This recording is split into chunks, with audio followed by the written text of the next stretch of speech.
In 1878, a teenage girl in Nova Scotia became the center of an outbreak so violent and so documented that it convinced skeptics and terrified a town into silence. The case file opens in Amherst, Nova Scotia. August 28, 1878, a 19-year-old named Esther Cox lay in bed complaining of a strange sensation like a cat moving beneath her blankets. Her sister Mary was in the room. Within hours, the bed was shaking, not gently, violently. The record only says the tremors were severe enough that both women fled the bedroom in fear. Exhibit 1, within days, objects began moving on their own. A pillow levitated off a chair in front of multiple witnesses. A blanket folded itself. The Cox family called in a doctor, a man named Carrot, whose testimony appears in the official record. He examined Esther. He found no medical explanation. The phenomena continued regardless of his presence. Exhibit 2, the disturbances escalated. Dishes smashed themselves. A wooden chair flew across a room.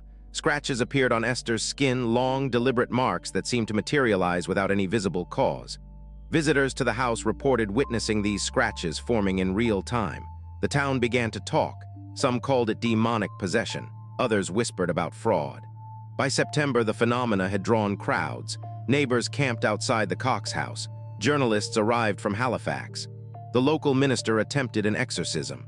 According to witness statements preserved in historical records, Esther spoke in voices that weren't her own. She predicted events before they occurred.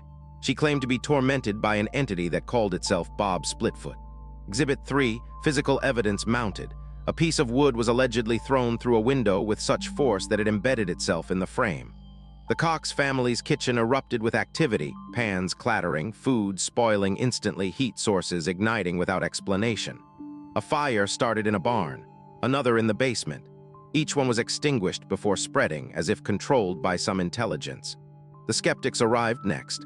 A man named Walter Hubbell, a traveling entertainer and amateur investigator, came to Amherst to debunk the case.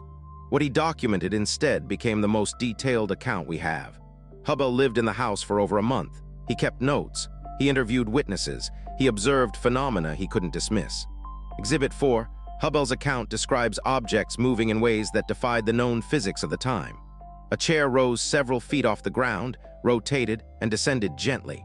He witnessed writing appearing on walls, messages that seemed directed at Esther, mocking her, threatening her family. The record shows he was not alone in these observations. Multiple townspeople provided corroborating statements. But here's where the case fractures. Some accounts suggest Esther was caught in deliberate deception. A theory emerged that she was a clever performer, manipulating objects while observers were distracted.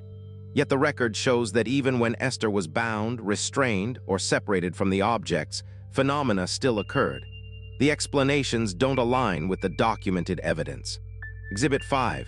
By November, the activity had become so disruptive that Esther was sent away from the house. She was placed in the custody of a relative in St. John.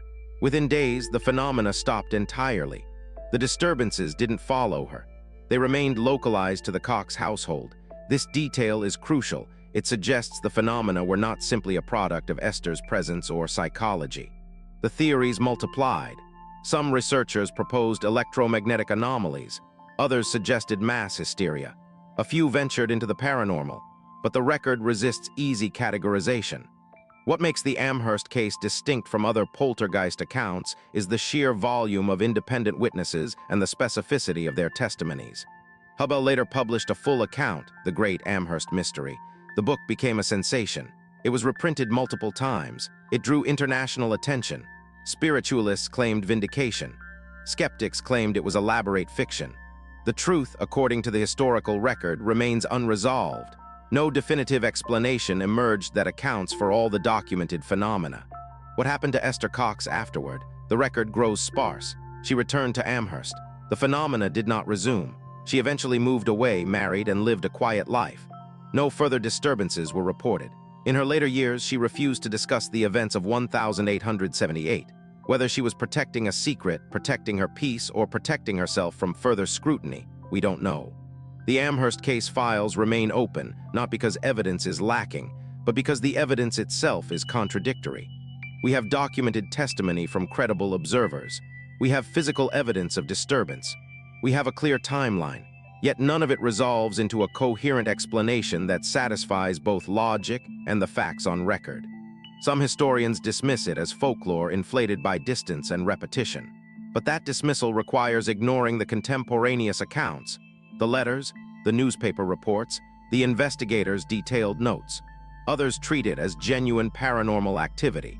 That explanation requires accepting phenomena that contradict our understanding of physics. Both positions demand faith in something the evidence doesn't fully support. What we can establish as fact.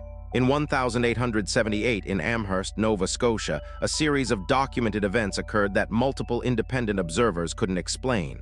Those events were recorded, they were investigated, they were witnessed, and they remain to this day unresolved. The case file doesn't close, it simply stops. The Amherst Mystery teaches us something uncomfortable. Not every mystery yields to investigation. Some phenomena resist explanation not because we lack evidence, but because the evidence itself is strange enough to challenge our categories. We want mysteries to resolve, we want closure, but history doesn't always provide it. If you found yourself drawn into unsolved cases where the evidence defies simple answers, subscribe. There's a new investigation into documented mysteries every week, cases where the record speaks louder than the theories, and where the truth remains precisely where it was left, just beyond our grasp. Subscribe, there's a new unsolved case every week.